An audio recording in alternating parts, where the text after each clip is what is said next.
I think it's been a really incredible past few years in the music scene here in New Zealand, where we've really had a really good conversation going on about what it means to look after ourselves as we pursue a career in music. And during that time, I think we've seen MusicHelps really come to the table in helping drive that conversation, and to see organizations like SoundCheck sort of birthed into existence and then bring something else into the conversation. And I think it's just really special. And so regardless of where you're at here today, whether you're sort of just entering sort of the pursuit of your career in it, or you're well established, I think it's a great chance to just hear about some of the things that are going on, and to just really, once again, keep our sort of well-being at the forefront of our minds. So with that, I'd like to introduce Carmel from MusicHelps and Anna from SoundCheck. Yeah, they deserve a round of applause because they're pretty special. Yeah, no problem.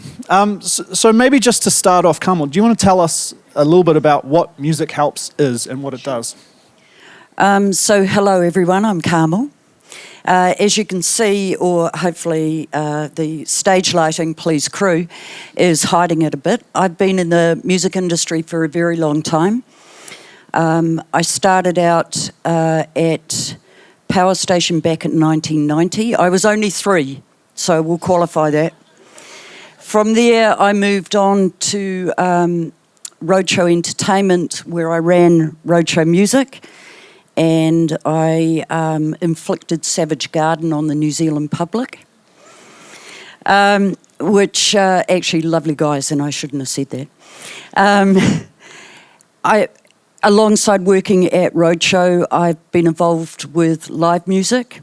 So I work a lot of festivals, a lot of gigs, and I work for a venue outside of MusicHelps at the moment. So I am not an artist. An ex-husband once tried to teach me how to play guitar. That didn't end well. I'm also not a trained counsellor, but I am a certified life keeper.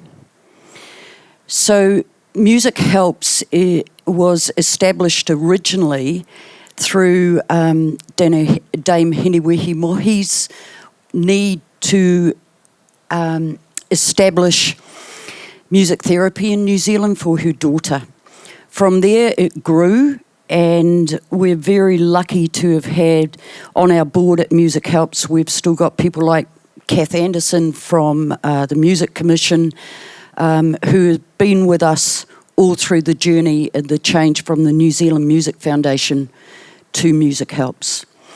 There are 2 arms to MusicHelps, but I'm only going to deal with the one that works with us, so our community. And I do say us because I might work with MusicHelps, but MusicHelps is for and owned by the community, by us. So we do numerous things. The first thing is a wellbeing service. This is a 24/7 helpline, which is operated by an organisation called RAISE, and they triage for counselling. So that number, if anyone ever needs it, and it's actually well easy, I can remember it off the top of my head at my age, is 0508 MusicHelps. So it may be, we've had instances where someone has walked off a stage, had a rotten show, and that happens, but could not get in the car to drive home. They've called MusicHelps and someone has spoken to them. From that initial 24/7 helpline, we also will put people through to counselling. That counselling is 100% confidential. So if I may, Tom? So it may be Tom from BFM will ring the counselling helpline. I have no idea he's rung. It is, all I get at the end of the month is a number and how many sessions this person has attended. There are circumstances where standard counselling just isn't quite enough. We had a circumstance with a group touring somewhere in the world, and unfortunately their drug and alcohol intake got too much. So we arranged via Zoom counselling for them while they're on the road, and when they came back, very specific rehab counselling. So don't think that MusicHelps is a cookie cutter organisation for your mental wellbeing. It is not. You can call me direct or email me direct. The number's on our website.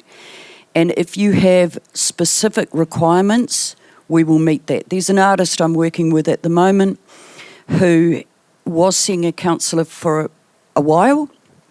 That counsellor is now no longer part of the organisation we contract. We will pay for that counsellor outside of our standard counselling. Two other things I wanted to bring to your attention. One is our legacy program. This is free wills for anyone who works in the music industry. I don't want to bum anyone out, but unfortunately we get born and we die at some stage. If you've written a song that is really important to you, it's registered at APRA, it's really important to you, and it might be about your love for your father. I wouldn't want that song of mine used if Dad was killed in a car accident. I wouldn't want that song used for Mazda. So I would write in my will, that song is to be owned by my sister Kim, and Kim would know my thoughts with that song, so that when someone approaches, Kim would go, nah, Carmel wouldn't want that. So I encourage you all to go onto the MusicHelps website and look at the legacy program. It's dead easy. Having a will is great for your whānau, and obviously it can be quite an expensive task. It's quite life-changing. I've had a look at the program, so I just wanted to mihi that. It's amazing that you offer that. And there's one other program that we will be re-announcing in the next 2 or 3 weeks. We offer a music therapy, Master of Music Therapy scholarship. So this is to train for music therapy at Victoria University. It's through, now they've just changed their name, so it's through the Kate Edgar Foundation. We awarded our first scholarship this year, and it's gone to the fabulous Kate Owen. Some of you may know Kate. She's out of Christchurch. She's a singer-songwriter. So she is based in Christchurch and travels every single week up to Victoria to study music therapy. And she's doing that alongside her love of performing. So that's very briefly and not so briefly. We've got 3 minutes left. No. So I think the key thing really there for MusicHelps is that any sort of internally dissonant experience you're having, contact them. This is for our music community, and they've got a great service regardless of where you're at. Get in touch. Ask for help. Anna, do you want to tell us a little bit about SoundCheck? Because I think it offers us some fantastic resources. Yeah, rawe auntie. So to give you some context, SoundCheck Aotearoa, well, firstly, I'm Anna. Kia ora, sorry, I'm always bad at intros. SoundCheck Aotearoa was formed in 2020 by a small action group of people working across the music community. Those people are Joe Oliver, Teresa Patterson, Nikki Harrop, and Lydia Jenkin. And as time went on, it grew and a board formed to now include Matua Wairere Iti and Nina Kei Tāne Tinaro. And we work closely with the Māori Music Industry Coalition in everything we do. And then fast forward another year and I've joined as project manager. And we also have the wonderful Mel Calversbert as our Sexual Harm Prevention and Response Advisor, or SHAPRA, as you might have heard the word. And of course, the wonderful Rachel Harrison, who is an independent prevention specialist who's worked with many groups in many different sectors. So that's sort of our little ecosystem of people. And our main mission, we're united in this niche mission of addressing discrimination, addressing inequities, inequalities, and harm that's been done in the community. And the way we've been approaching it is through educational trainings, support services, and also we've got quite a big community resource directory, which our prevention specialist, Rachel Harrison, is very passionate about. She's like an encyclopedia of all the kinds of codes of conduct or sexual harassment policy wordings you could use, or strategies, practical strategies you could use at a festival or a gig. So all of that's on our website. We offer a free, confidential sexual harm prevention and response service, SHAPRA service. You can call up Auntie Mel, and it can be about anything, and we never turn anyone away, even if it's not sexual harm related. We'll connect you with, and and that's the right really people. important for everyone to know that all three of us, and also a gentleman called Merlin Mills, we meet once a quarter. Confidentiality is key to what we do, but to discuss any key issues that are happening. I may take a phone call at MusicHelps, which is more sexually orientated, and we'll put that through to SoundCheck. So, big existential crises, you can hit us up. Anytime. You can email me, you're welcome to email Mel, Rachel, anyone on our board. I've just also got to shout out the board. They're just a very caring group of aunties and one uncle. We just kind of, we respond to what's happening, right? And I think we're led by what is being suggested by the community. And we're lucky we're sort of a young community organisation, and we're sort of forming like a little network of people all in our niches, with parachute music as well, Calvin. That's what we do. I think what's really incredible about SoundCheck in particular over the last couple of years is that there's a resource available for all of these small businesses to kind of get set up with the things they're actually legally obligated to have as well. So Yes. I think, I'll sit down with like a, 23-year-old music producer who's just starting out, super excited to be getting into music. And I'm like, oh, well, do you know that you're supposed to have like a health and safety policy under law? So, actually to know that there is a website you can go to, there are these fantastic templates, so you can get yourself set up with that is incredibly helpful as well. You can adapt them, and I think the best moments of my inbox, well, some of them are when people send how they've adapted something, and then I can share it with Rachel, and I'm like, look at this.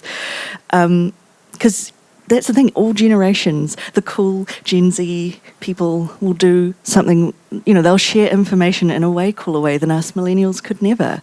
And so I think that's what we try to encourage. And Mel loves it, Auntie Mel. If you need help putting a code of conduct or wording together for your tour or anything, we have access to HR humans who help us out, lawyers, so we can help you out. You're not alone, basically. Yeah, I think the key thing here is that regardless of what need you're experiencing, there is actually a system now in place where you can reach out and you can contact people who will, at the very least, get you connected to the thing that you need. So you don't have to be sort of isolated, sort of just trying to figure this thing out on your own, get through your own sort of, problems and stuff on your own. It's like, no, there is a community here where we're actually willing to sort of share and be there for each other and be present to stuff. So it's critically important to know that. And you don't have to guess, do I call MusicHelps or do I call SoundCheck? We can help you with that.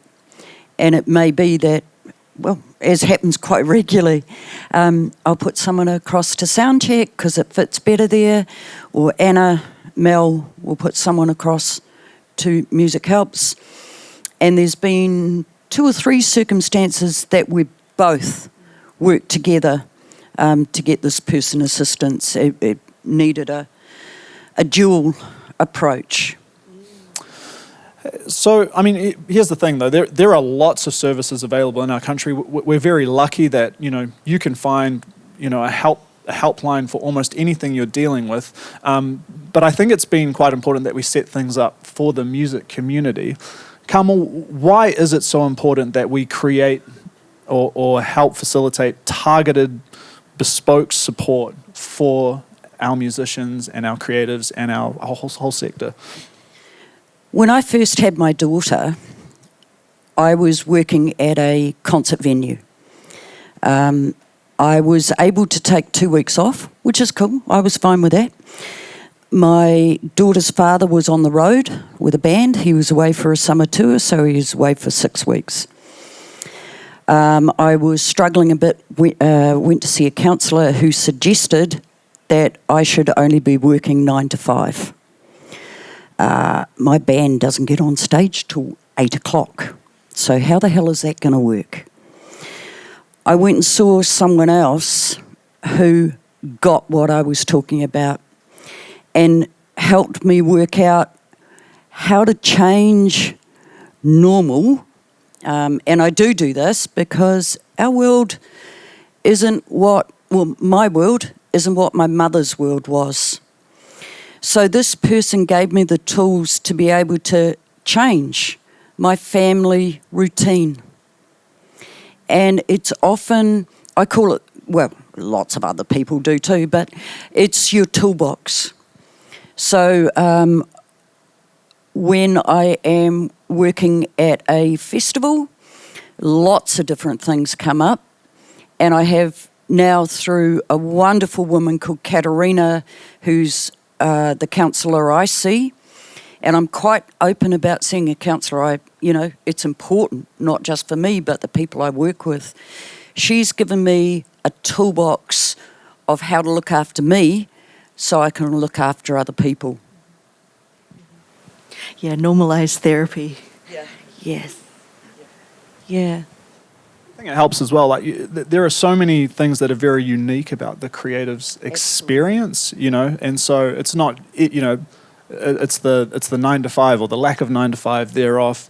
It's the sort of the thing that comes with sort of being lost in your own world and sort of peering over the existential gap in your work. It's the sort of complex relationships that you're entering into at all times. And so to have spaces or people who can help, who have pre-existing knowledge of that, is incredibly helpful. And not just for artists. Yeah. My work is, I can't do this stage thing. I admire anyone who can.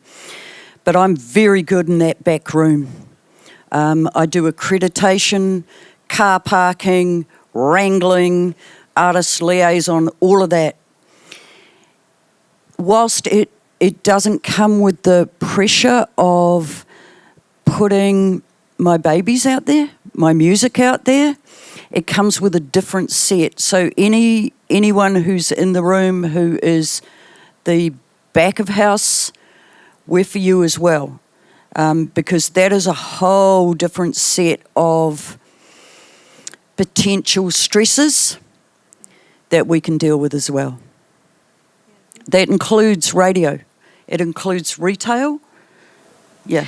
Cultural context, having the cultural context around the help that you're reaching out for can sometimes take so much pressure off your shoulders, because reaching out for help could be scary for some people. It could be intimidating, confronting for a number of reasons. Our industry is really small, and I think if you can hop onto a lifeboat temporarily and you can kind of go, these people here, they get the context of my work life, making music videos or working in a music organisation, understanding how small the industry is and the history of a industry, and maybe aware of, you know, cultural dynamics within that too.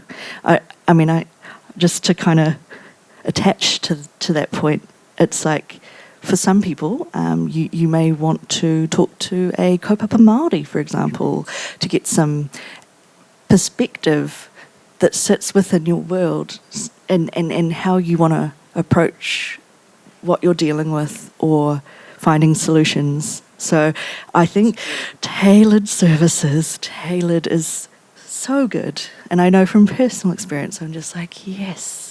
When you have that pressure taken off, it can mean all the difference, you know? Yeah. Because I know we're getting close to lunchtime and people are getting hungry. Yeah. Well, you know, you mentioned a toolbox before. You mentioned a toolbox before. You know, do you have a quick sort of tip or trick that we could put into our toolboxes just to kind of carry with us from here on out that sort of springs to mind? Something to just place a value on, or something that we can reach into the back pocket when we need it? One word: space. So space for me is, I work MusicHelps in the morning, venue in the afternoon, and then I have some other stuff. Last night, I was telling some people in the room, last night 5 to 6, I went, nah, I'm done. I took my space. Shocking the heck out of some people, I went and got a haircut. I know some of you are sitting there and went, did she? Lord! So for me, that hour, space, well important. And I'm looking at some people in the room who I know the work they do, and I know they are working during the day and they are creating at night. Find your space. Yeah. Yes.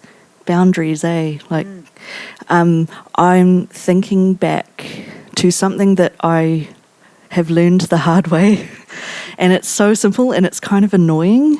I actually just, I'm annoyed that this has made such a difference. Anyway, might not for everyone, but something that Mel and Rachel, I see them doing professional respect training, and this is something they drum into me, but also everyone else. And it's so small. Breathe. Yeah. I'm a shallow breather, and if I'm nervous, I'm just like a vampire and lose all the colour, and I'm like can't even speak. But actually, my sister's a clinical psychologist, and she did a project on this, but just taking 3 slow, deep breaths can reset the vagus nerve, or the nervous system. That's life-changing. Once I finally was like, okay, I hear everyone saying this, but I'm going to adopt it. It can completely reset. And in breath, you know, I do karakia, so I take a deep breath and do my karakias throughout the day. But anyway, there's so much power in the breath, and in some environments of our workplaces, we may not feel completely in control. We can't control if a show goes badly, or, you know, someone's behaving inappropriately around you. It's, you know, the one thing you can control is your breath, because it's biology.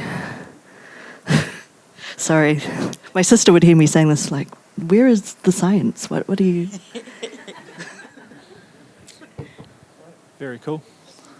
Yeah, we're going to shift into some question time now, if there are any questions. Yes. Kia ora everyone, my name's Zach. I work for APRA and also a part of the One Music New Zealand team. I just want to speak on behalf of these 2 lovely ladies on the stage. I've had the privilege of going through the SoundCheck Aotearoa program with Anna. I have actually utilised their services. Mel is a phenomenal woman. She got me through quite a tough time last year. I just want to encourage you all to use it if you need to, and had the privilege of being part of the initial wānanga for the Māori initiative that's been set up. So it was an absolute privilege to be a part of that and being a part of my own people. But just want to speak that SoundCheck really does help. I would recommend to definitely make contact with them. They do help.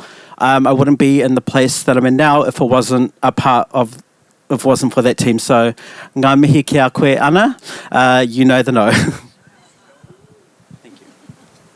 Bless you, Zach.